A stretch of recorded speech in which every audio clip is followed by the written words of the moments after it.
আমাদের সমাজে বেশিরভাগ পুরুষই তাদের পার্টনারের স্ট্রাগলকে সঠিকভাবে বুঝতে বা গুরুত্ব দিতে চায় না বা পারে না।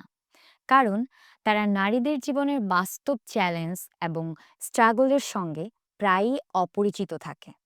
ধরুন, একজন নারী যদি চাকরি না করেন, তাহলে অনেক সময় তার স্বামী অন্যদের সামনে বলে দেন, আমার স্ত্রী কিছু করেন না।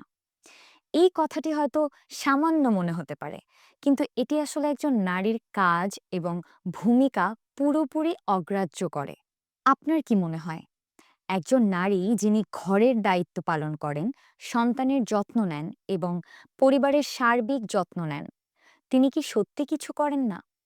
এভাবে একজন নারীর কাজকে ছোট করে দেখানো কি তাকে ইনভিজিবল বা অবমূল্যায়িত অনুভব করায় না?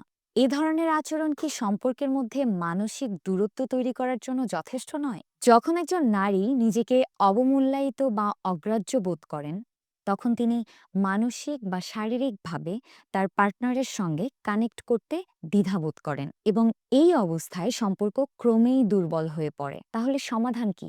আপনার পার্টনারের স্ট্রাগল এবং তার প্রতিদিনের প্রচেষ্টাকে মূল্যায়ন করা, তার কাজ এবং দায়িত্বের প্রতি সম্মান প্রদর্শন করা। তা সে বাইরে কাজ করুক আর ঘরে করুক, হার্ট টু হার্ট কানেকশন তৈরির জন্য তার অনুভূতি এবং অভিজ্ঞতাগুলো মন দিয়ে শোনা। আপনার সম্পর্ককে গভীরতর এবং আরও সুন্দর করতে হলে আপনাকে সচেতনভাবে এই বিষয়গুলোতে মনোযোগ দিতে হবে। যদি আপনি জানতে চান কিভাবে আপনার পার্টনারের সঙ্গে মানসিক এবং শারীরিকভাবে আরও ভালোভাবে কানেক্ট করবেন, তাহলে আমাদের কোর্স আপনার জন্য হতে পারে আদর্শ। আজই আমাদের কোর্সটি ভিজিট করুন এবং আপনার সম্পর্কের গভীরতা বাড়াতে সঠিক পদক্ষেপ নিন।